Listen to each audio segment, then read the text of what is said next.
Welcome to Seattle Executive Edge, the podcast featuring the leaders, entrepreneurs, and executives shaping our city as members of the Seattle Executives Association, a trusted business community with over 100 years of history.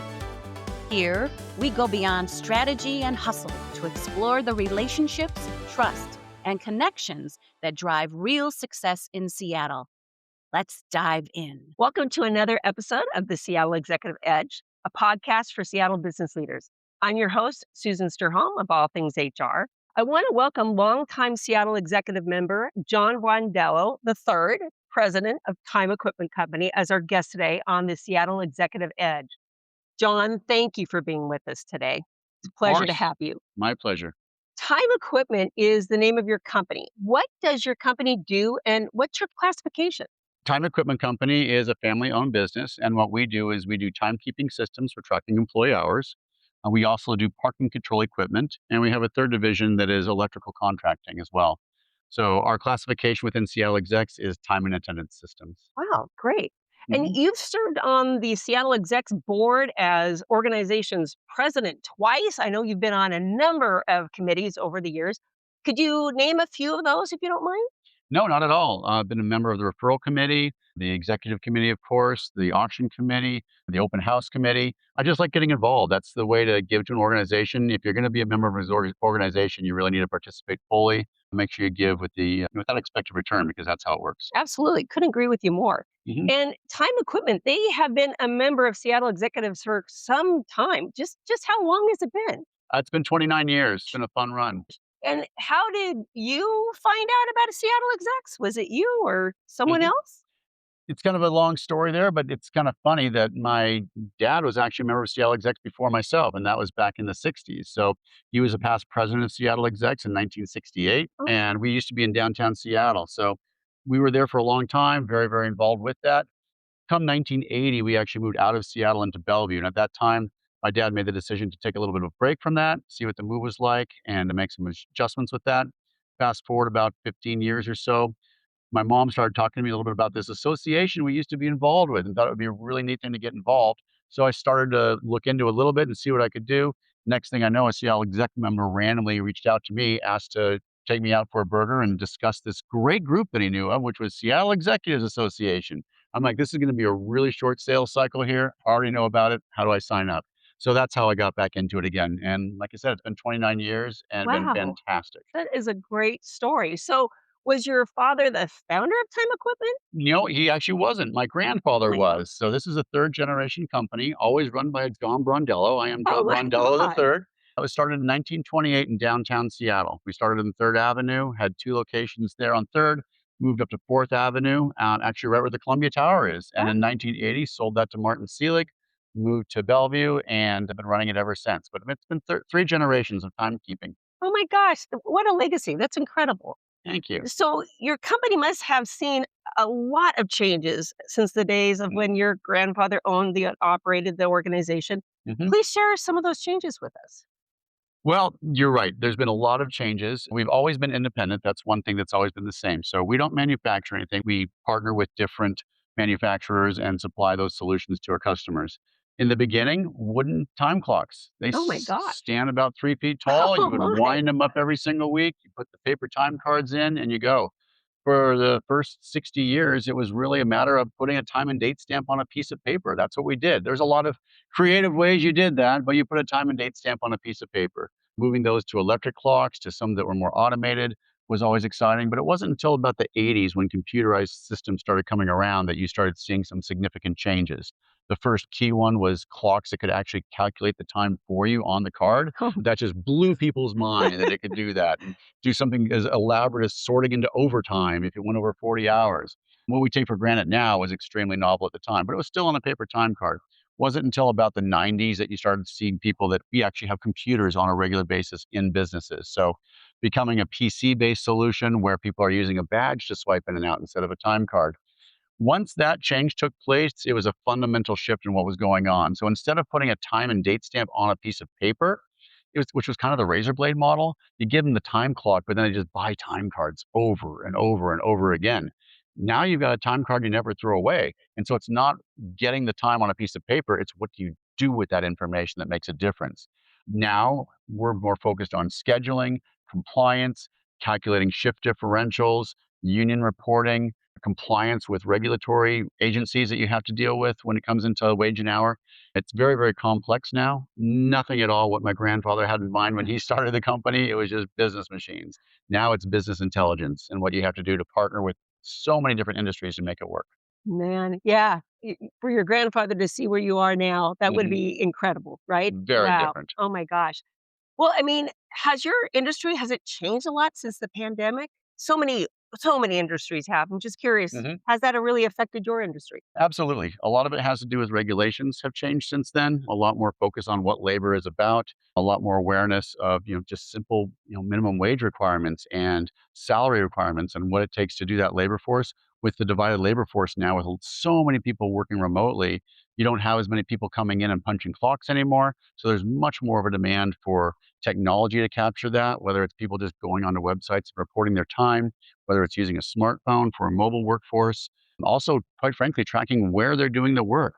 When employees work in different states, you have to now start talking about, okay, where are those taxes being paid? And being able to track that with people who are on the move a lot more. So that's been a big change in the way we do things. Likewise, we've seen a lot of consolidation.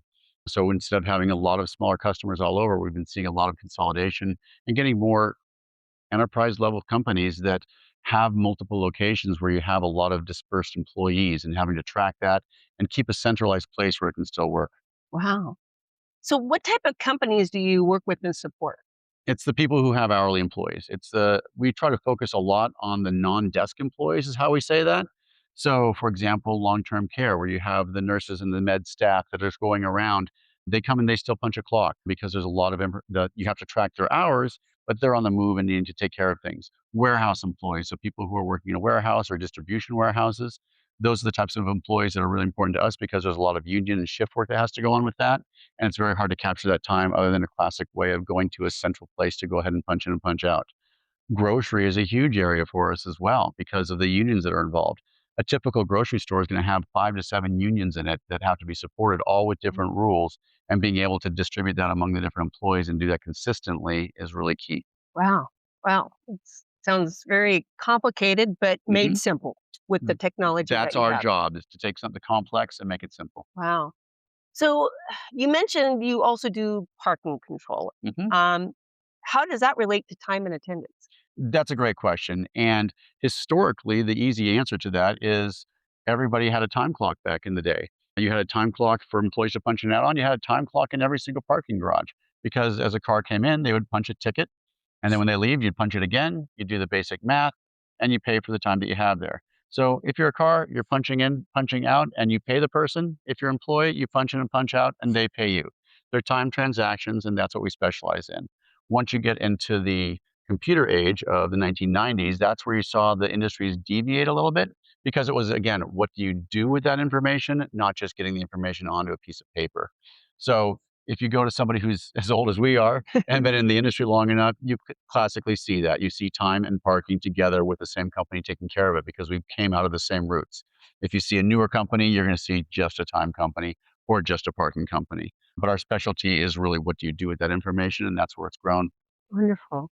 Wow. So do you set all the rates for the parking garages that you support? I wish I did. That is an industry in and of itself.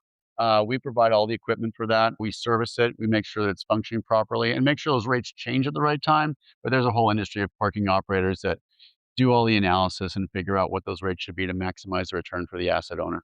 Gotcha. Well, and then who are some of the garages that you work with here? Is it the Seattle area, greater Seattle, out of We state? Great question. We do a little bit of out of state. We do a lot of airports. So the Fairbanks Airport, the Juneau Airport, down in Montana as well. But we primarily take care of the Puget Sound core. Washington Athletic Club is a great premier account of ours right here. And we also do several of the group health offices in the area here, Overlake Hospital. So hospitals, office buildings, private clubs like the Washington Athletic Club, the downtown core, we're focused on gated access. And so that's where you'll see us is where you see a gate. Wonderful. And what makes your system different from others? A lot of the local service is the key. We try to focus on that. We make sure that we're using our own employees. That's one of the reasons that we're electrical contractors. We didn't want to have to source that out, or if you needed something specialized to have to bring in a third party to do that. Being around for 98 years, we really want to take care of our customers, and that's our name that's out there. So having those resources that we can go out and take care of something right away instead of having to call a third party to come in.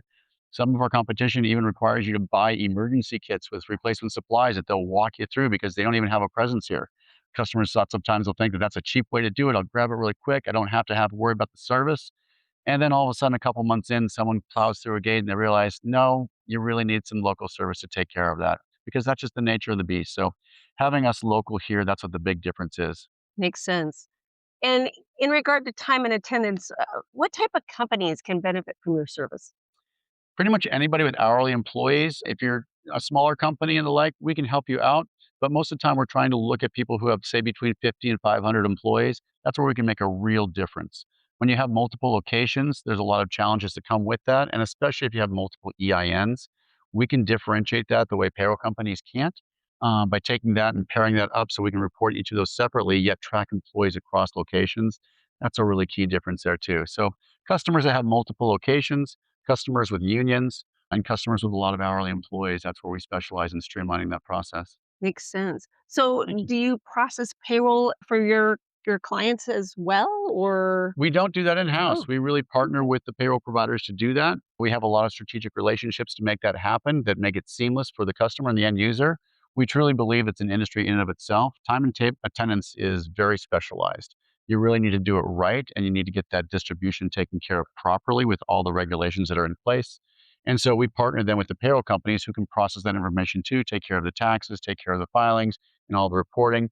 We marry those two things together for the end user. so can you share some of your success stories from being a part of Seattle Execs? You know what? Seattle Execs has been invaluable. I wouldn't have been in there 29 years if it wasn't. Some of it has to do at the beginning of just getting new customers, getting introduced to people who can take care of things for us, having vendors that we can partner up with, knowing that I can call somebody else up, get it taken care of. And if there is an issue, I'm going to be having lunch with them the next week.